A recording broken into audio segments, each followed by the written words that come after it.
Hey, what's up guys? It's your boy Sarthe and I'm back here again with another YouTube video. Today I'm going to go over my top 11 tips to dealing with Blackwing Lair. I specifically want to talk about things that are less talked about in a lot of the other guides out there. I will be doing guides next week that are 2-minute guides to each boss encounter that'll make things very easy for yourselves. Our first run was the server first horde run, but that honestly wasn't very smooth. We had 2 people just messing up our entire guild, which is a thing that can happen in Classic, right? Either way, the next week we improved and we're getting an hour clear on our second week. So I'm gonna give you all of the tips and tricks I've been looking out for Blackwing Lair. Some of these tips have a little bit more to them than others. They may not be specifically one individual tip, so make sure you tune in and let's get right into it. The first tip I'm giving you is to have a backup person to do the orbs for Razor Gore. A lot of the guides out there are telling you that you need someone that's very experienced to be the person that controls Razor Gore and destroys the eggs. That's not really true. Honestly, you can destroy the eggs in whatever order you want. But the thing that's different than private servers is that you will get the debuff that won't let you click the orb to control Razor Gore again instantly as you click the orb. Instead, on private servers, you got the debuff right after you click the orb, so you needed multiple people switching out, but now you can just have one person do it. The only issue there is if that person does get hit, he will be locked out from controlling Razor Gore. So the first tip is to have a second person, preferably a ranged, that kind of hangs out on the platform, attacking all the trash mobs, but if the person that is controlling the orb gets hit, they can call it out and the second person can take over. And on the last orb, no matter where the last egg is, you want to run the boss away, release him, and then just let your tank take it over and destroy the last orb because he's going to get aggro. The second tip I have for you guys is to clear the suppression room on the right side.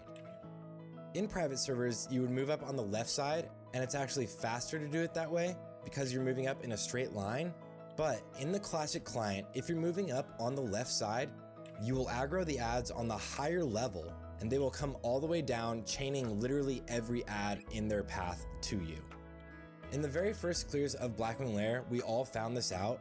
A lot of the best guilds on each server actually ran away and ran out of the instance when this happened, but some of them, like Apes, actually just ended up using all of their sappers and AoE and destroying everything. Even though we got the horde first, my guild wiped here. So make sure that you're clearing the suppression room on the right side. The second tip for the suppression room, which is still going to count as the second tip, I'm keeping kind of every section together. The second tip for the suppression room is for rogues to move in a very wide pattern when disarming the suppression devices. The reason for this is when the dragonkin in this room are in combat, they do an AoE that knocks you out of stealth. Your guild is going to want a hunter to be pulling these dragonkin to you, but if he pulls these trash mobs straight through the rogues, all of the stealth rogues, they're going to be knocked instantly out of stealth, and they might all try to vanish at the same time, get knocked once again out of stealth, and you're kind of screwed until you can drop combat. So the second tip in here is for the rogues to do a wide line around when they're disarming suppression devices and try to stay away from being in between the dragonkin and the raid. Moving on. Tip number 3 is for ranged. While you're fighting Broodlord Lashslayer, you can actually not get affected by any of the suppression devices or pull any of the dragonlings. All the range need to do is stand directly on this wall. Every single range, have your left side legitimately touching this wall. If you're off it by an inch, you will pull more dragonkins or you will get knocked by this suppression device. Some groups have a rogue sitting here disarming the suppression device the entire time. Honestly, that's a waste of that rogue's DPS. Let's switch things around. The fourth tip is for melee. The fourth tip is for melee to wear the Onyxia Scale Cloak on all of the Drake bosses. This is probably going to change when we start speedrunning, but honestly, staying alive is more important than focusing on your DPS at this point. In case anyone accidentally pulls aggro, or a tank is out of position, gets knocked back right as the Shadow Flame is going off and it happens on melee, you want to make sure that your melee are wearing the Onyxia Scale Cloak. Some people won't have enough health to actually survive the OG Shadow Flame, but no matter what, if you're not wearing your cloak, you're not going to survive. You can live through Shadow Flame, and I'll show a clip on the screen, but if you're not wearing this cloak, you will absolutely die to the dot. These first few weeks of Blackwing Lair are more of a marathon than a sprint, so make sure that you're wearing your Onyxia Scale Cloak on all of the Drakes. Range don't really need this whatsoever, it's really a thing for melee. Going into the next room, tip number 5 is to have a mage tank the Goblin Technicians. The issue here is that the Goblin Technicians do a lot of AoE damage. They throw dynamite that works exactly like throwing a grenade in the game. All you need to do is have a mage wait for all of the other mobs to move out of the area of the goblins, and then just start AoE spamming and moving. If you keep moving, even in a circular pattern, you won't get hit by the dynamite. The only fear you really have is that sometimes the goblins stop casting the dynamite and run to you and attack you themselves. This is why you want one priest dedicated to healing that specific mage that's tanking all of these goblins. They can keep a shield on you, and if you do end up getting dazed or anything, you can blink. Just kite them in a circle, keep Arcane Explosioning, you'll run out of mana, and then your group will come over and destroy the goblins themselves. Tip number 6 actually starts in the same room and can be used until you get through Magus. So it's kind of a double tip. The first thing is to FAP for these worm guards. This is more important for your tank, but all of your melee DPS should actually be doing it as well. They can do an AoE stun, and if it hits the tank, they can run off to a caster or healer and absolutely wreck them. The second thing is to download a weak aura that I will be posting in the comments section. If Detect Magic is cast on any of these mobs or Magus, it will tell you exactly which school of magic these mobs are vulnerable to. So it's really important to note that you're watching your threat when the mob is weak to your specific school. This is especially important for warlocks on Magus. If at the very beginning of the fight he is shadow vulnerable and you just start spamming Shadow Bolt and get one crit, you'll probably pull aggro. So please don't do that. Moving straight on, tip number 7 is on Magus as well. This is a horde specific tip and a little lesser known. So if your tanks are hiding in this area to hide from time lapse, if you are running a Tauren tank, their hitbox is actually too large to hide in this area. You can use Savory Deviant Delight or Noggin Fogger to reduce their hitbox.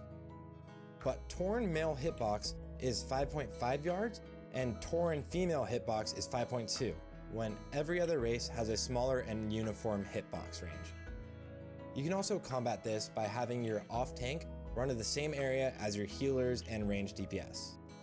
Another thing to quickly note on Magus is that if you get the bronze debuff, the one that randomly stuns you, on private servers, after you killed the boss, you could actually log out and the debuff would expire, but on the classic live client, if you log out, the debuff timer doesn't go down at all. So you may want to stock up on Hourglass Sand, especially if you want to go for a good parse, because you don't want to be stunned mid-fight, you don't want to have to wait up to 10 minutes after the boss for everybody's debuff to go away just to be able to fight Neff, and also, if you're melee and you have this debuff, you kind of have to get out early every time the boss is about to breath, because as you're about to run out, you could get stunned in that position and get wrecked. Tip number 9 is for the last boss, Nefarian. After you finish doing the ad phase on Neff, he will be flying down and you'll actually get out of combat. All of your mana users can drink during this time, and everyone else can actually eat, so you can get into position at full health and full mana before you even start the real encounter. Other things you can do that I've noticed some people don't is use this little pillar to LOS the fear, or you can even just range the fear. This takes noting exactly what range you're at, but you will get used to it. Really quickly, if you're watching this channel, you probably know I'm a rogue, and in private servers, rogues were able to vanish out of the class call. That does not work in the classic client. The tank is gonna have to move Neff if the rogues get the class call, no matter what. You can vanish, it literally won't do anything. These last 2 tips are a little less specific, but that doesn't mean they're less important. Tip number 10 is that you don't really need protection consumables in this raid. Blackwing Lair has been bankrupting raiders across the world. This is because we're spending so much money on all of these consumables, when you really need to focus specifically on the DPS consumables. The difference here is definitely the tanks, but the raid-wide damage is extremely avoidable in this dungeon. When we start speedrunning, I will anticipate a lot of consumables, but outside of that, save your money. This dungeon is way undertuned compared to what we expected. Here we are, the very last tip. I need everybody that watches this to keep this in mind as they run the raid. Do not tilt. I've said this before, but you have 40 people in the raid. Somebody's gonna fuck it up. The easiest mechanics will be messed up by one person and it can scuff the entire raid. Outside of that, every single person right now wants the exact same pieces of loot. So if you're gonna continue having fun in this game, you honestly need to take a step back and realize when something is tilting you. Losing out on a piece of gear or someone messing up all of your world buffs is gonna happen. So let's just take this tier week by week. Good luck to everybody out there and have a blast. I will be making specific raid guides for each and every encounter next week, so make sure you hit that subscribe button, leave me any comments if there's anything you want me to cover, and thank you very much for watching. I also will be streaming the raid every Tuesday and Saturday at the very least. Alright guys, good luck out there, peace!